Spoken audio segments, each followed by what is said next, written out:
नमस्कार सिंधुदुर्ग. बदलतंय जग, बदलतंय तंत्रज्ञान आणि आता बदलतोय तुमच्या माहितीचा स्रोत. जिल्ह्याच्या कानाकोपऱ्यातील इत्थंभूत घडामोडी आता अधिक वेगाने आणि थेट. जनतेचा बुलंद आवाज आणि सत्याचा निर्भीड शोध. सज्ज व्हा एका नव्या डिजिटल क्रांतीसाठी. सिंधुदुर्ग 24 तास. नवी ओळख, नवी ताकद, नवा प्रवास, नव्या जोमाने.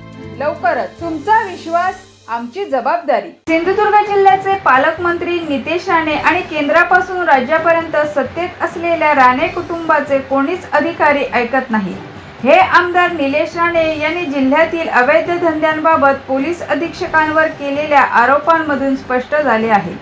जिल्ह्यात पोलिसांच्या आशीर्वादाने अवैध धंदे सुरू असल्याचा आरोप विरोधक सातत्याने करत होते. आता तोच सूर पालकमंत्र्यांच्या कुटुंबातून उमटत असल्याने प्रशासनावर पालकमंत्र्यांचा वचक उरला आहे का, असा सवाल उपस्थित होत आहे.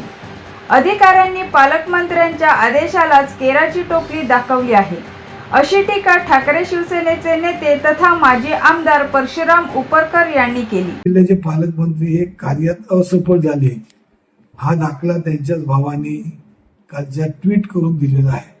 सिंधू जिल्ह्याच्या पालकमंत्र्यांनी एका अनैतिक धंद्यावरती धाड घालून पूर्ण धंदे मी बंद करणार अशापैकी घोषणा करून ते धंदे बंद न झाल्याबाबत ज्या असलेल्या त्यांच्या सत्ताधारी पक्षाच्या आमदारांनी एका दुसऱ्या सत्ताधारी पक्षाच्या सहकार्याने घोषणा केली की या ठिकाणी SP किंवा पोलीस यंत्रणा कोणत्याही प्रकारचं कारवाई करत नाही. याचाच अर्थ पालकमंत्र्यांच्या आदेशाला केराची टोपली दाखवली. तशाच प्रकारची आज या जिल्ह्यामध्ये सर्व राणे कुटुंबाचं राज्य असल्याचं बोललं जातं. खासदार, वडील, पालकमंत्री भाऊ, दुसरे आमदार भाऊ, एवढं असून पण जर ऐकत नसतील आणि जर त्यांचं काही होत नसेल तर खऱ्या अर्थाने हे पालकमंत्री आणि त्याच्या असलेल्या कार्याचं अपयश आहे. सिंधुदुर्ग जिल्ह्याच्या नागरिकांचं नुकसान आहे. अशाच प्रकारचं आज या ठिकाणी पालकमंत्र्यांच्या बाबतीत कणकवलीचे तहसीलदार काल वैभव नाईकांनी तिथे जाऊन आले. वास्तविक पाहता 11वी 12वीचा रिझल्ट निकाल लागल्यानंतर तहसीलदारांनी स्वतःहून त्यामध्ये लक्ष घालून सर्व नागरिकांना किंवा विद्यार्थ्यांना वेळच्या वेळी दाखले मिळाले पाहिजे, वेळच्या वेळी दाखले मिळण्याकरता प्रयत्न केला पाहिजे.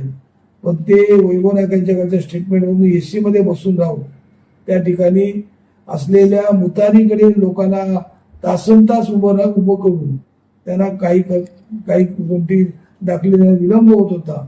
त्याबाबत वैभव नाईकांनी काल त्याच्यात सुरुवात केली. पण पाहता तहसीलदारांनी आज या ठिकाणी असताना जे महाराष्ट्र शासनाने 9:30 ते 5:30 हे कार्यालयाचं वेळ असताना 5:30 नंतर तहसीलदार 9 पर्यंत कशासाठी बसतात आणि त्या ठिकाणी असलेले मायनिंगचे दलाल, जमिनीचे दलाल किंवा कामं करणारे दलाल त्या ठिकाणी का गिरट्या घालतात, ह्याचा खऱ्या अर्थाने संशय घेण्याची गरज आहे.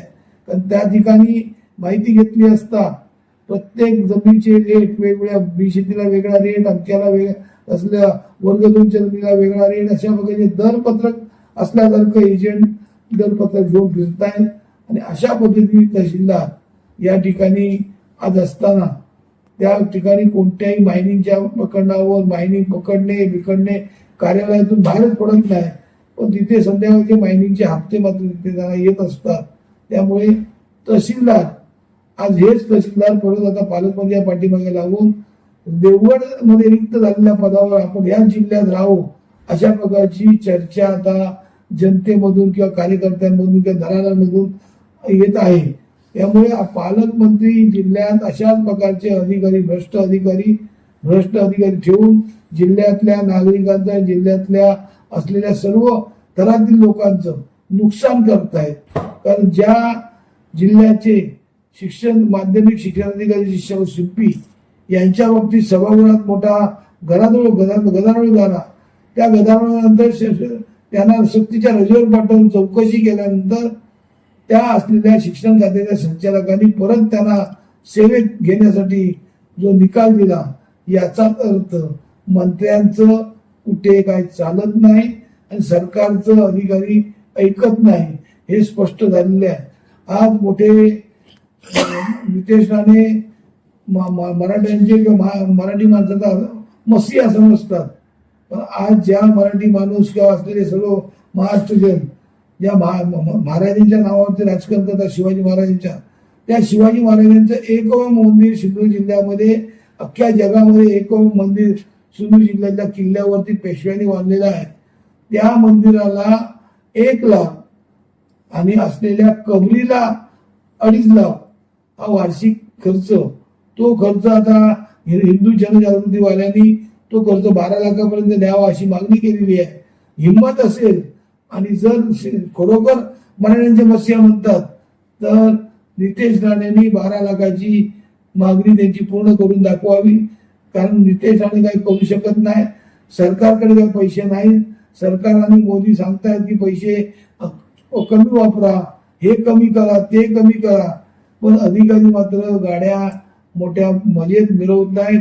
अधिकारी आपापल्या वैयक्तिक कामासाठी पण गाड्या घेऊन फिरत आहेत, त्यांना डिझेलवरती कोणत्याही प्रकारचं निर्बंध नाही।